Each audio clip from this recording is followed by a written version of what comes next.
नमस्ते। आजको भिडियोमा तपाईहरुलाई स्वागत छ। आजको भिडियोमा चाहिँ म लिस्टको सेकेन्ड टाइप जुन चाहिँ ग्रोएबल लिस्टको बारेमा केही कुराहरु भन्न गइरहेको छु र त्यसको एउटा प्रोग्राम पनि म हजुरहरुलाई देखाउन गइरहेको छु। र पहिला अब ग्रोएबल लिस्ट भनेको के हो पहिला त्यो बुझौं। ग्रोएबल लिस्ट भनेको हामी सिम्पली के बुझिन्छ भन्दाखेरि लेन्थ चाहिँ के भन्छ चेन्ज हुने run time ma once the length is defined bhayepachi it will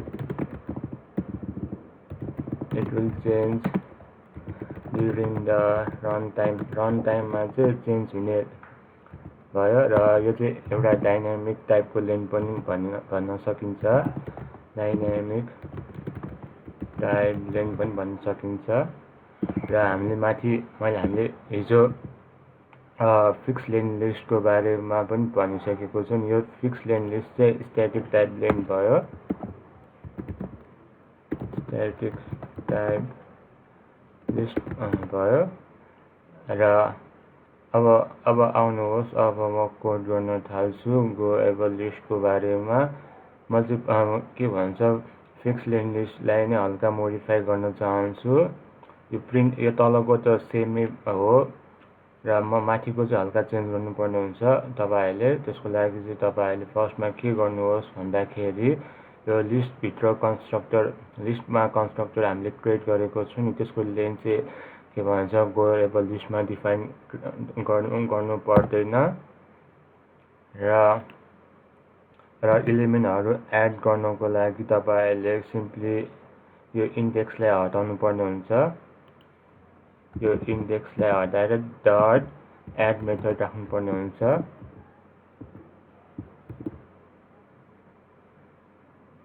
र म यसलाई नै कपी गर्न चाहन्छु।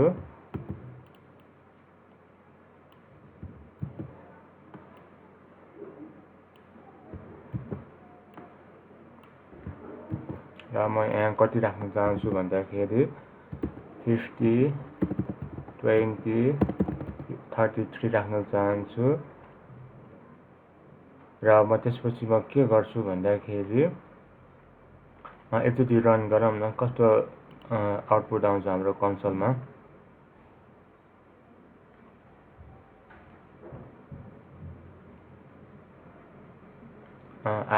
एउटा आयो 40 50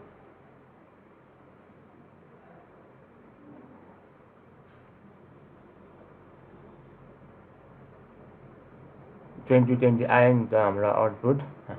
यो नम्बर लिस्ट र हामीले यो के भन्छ इन्डेक्स 3 भनेको हाम्रो एरेमा सधैँ इन्डेक्स 0 बाट सुरु हुने भयो। त्यही भएर 0 1 2 3 हामीले यसलाई के भन्छ यो एलिमेन्टलाई अपडेट गरेको हो। त्यही भएर अपडेट गर्नुको लागि तपाईले के गर्नुहोस् भन्दाखेरि लिस्टको नेम राख्नुहोस् र त्यसको इन्डेक्स राख्नुहोस् र त्यसको भ्यालु राख्नुहोस्। कति चेन्ज गर्नुपर्ने हामीले 33 लाई चाहिँ 20 चेन्ज गरेको थिएँ नि त। मैले यहाँ कति राखौँ भने 70 राख्न चाहन्छु।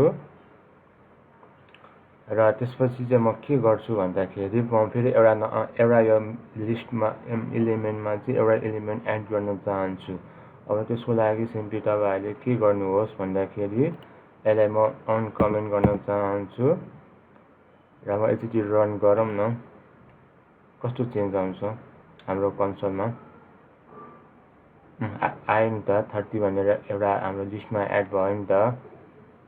र त्यसपछि चाहिँ म के गर्छु भन्दाखेरि यो इन्डेक्स 3 मा चाहिँ म के भन्छ यो नम्बर एलिमेन्ट रिमुभ गर्न चाहन्छु। त्यसको लागि सिम्पली तपाईहरुले के गर्नुहोस् भन्दाखेरि यो कमान्डलाई म अनकमेन्ट गर्न चाहन्छु। यो 3 भनेको मैले किन राखेको भन्दाखेरि मैले इन्डेक्स 3 मा छ नि हाम्रो यो इन्डेक्स 0 1 2 3 यो नम्बर मलाई चाहिँदैन। अब यसलाई म रिमुभ गर्नको लागि सिम्पली तपाईले रिमुभ एड गर्नुहोस् र यसभित्र चाहिँ तपाईले इन्डेक्स नम्बर पास गर्नुपर्ने हुन्छ। र अब एकचोटि रन गरौँ कस्तो चेन्ज आउँछ हाम्रो कन्सोलमा। अब यो 70 रिमुभ भएर जान्छ गयो नि त। र त्यसपछि चाहिँ मलाई के गरौँ भन्दाखेरि यो नम्बर रिमुभ गरिदिउँ। र त्यसपछि चाहिँ अब यो सबै लिस्टको एलिमेन्ट क्लियर गर्नु पर्यो भने चाहिँ सिम्पली तपाईँहरूले यो लिस्टको नेम प्लस क्लियर मेथड राख्नुहोस् र यो सबै लिस्ट एलिमेन्ट के भन्छ रिमुभ भएर जानेछ, सबै क्लियर भएर जानेछ। र यो तलको के भन्छ प्रिन्ट गर्ने त सेम के भन्छ हाम्रो फिक्स लेन लिस्ट जस्तै हो। तपाईँलाई यदि एड गर्नु छ भने लिस्टमा तपाईँले सिम्पली यो एड भन्ने मेथड युज गर्नुपर्ने हुन्छ।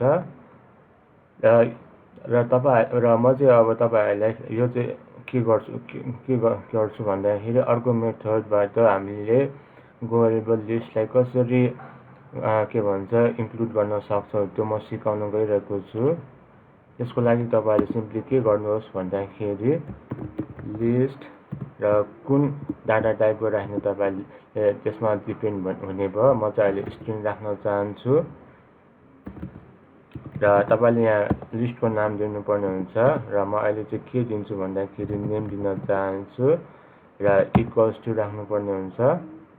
इक्वल्स टु राखेपछि तपाईँहरूले सिम्पली के गर्नुहोस् भन्दाखेरि यहाँ लार्ज ब्र्याकेट राख्नुहोस् र लार्ज ब्र्याकेट राखेपछि लास्टमा सेमिकोलन दिनुपर्ने हुन्छ र यहाँ लिस्टको नेम इन्क्लुड गर्न सक्नुहुनेछ।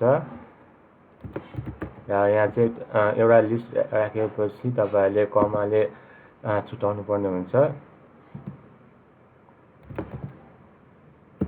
यहाँ हाम्रो स्ट्रिङ भन्ने डाटा टाइप राखेको छौँ, त्यही भएर डबल कोटेसन हुने भयो।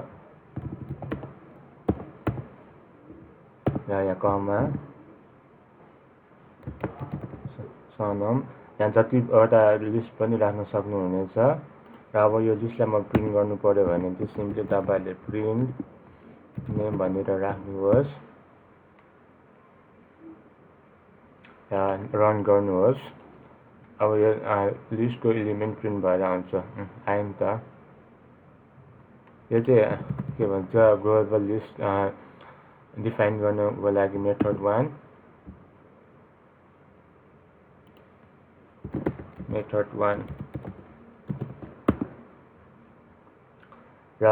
र यो चाहिँ ग्रोवेबल लिस्ट डिफाइन गर्नको लागि मेथड 2 हामीले दुईटा मेथडबाट ग्रोवेबल लिस्ट डिफाइन गर्न सकिन्छ। र आई होप अब तपाईँहरूले ग्रोवेबल लिस्टको बारेमा बुझिसकेको हुनुपर्नेछ। सिम्पली तपाईँले के बुझ्नुहोस् भन्दाखेरि यसको लेन्थ चाहिँ डाइनामिक हुने भयो, इभन बढ्न पनि सक्छ घट्न पनि सक्छ र यसको लेन्थ एक्चुअली डिफाइन गरेपछि यो चाहिँ चेन्ज भएर जाने हुनेछ रन टाइममा। र यदि तपाईँहरूमा कोड गर्दाखेरि केही प्रब्लम आएमा तल कमेन्ट बक्समा कमेन्ट गर्नुहोस् र म त्यसको सकेसम्म रिप्लाई दिन चाहन्छु। र आजलाई चाहिँ यति, धन्यवाद।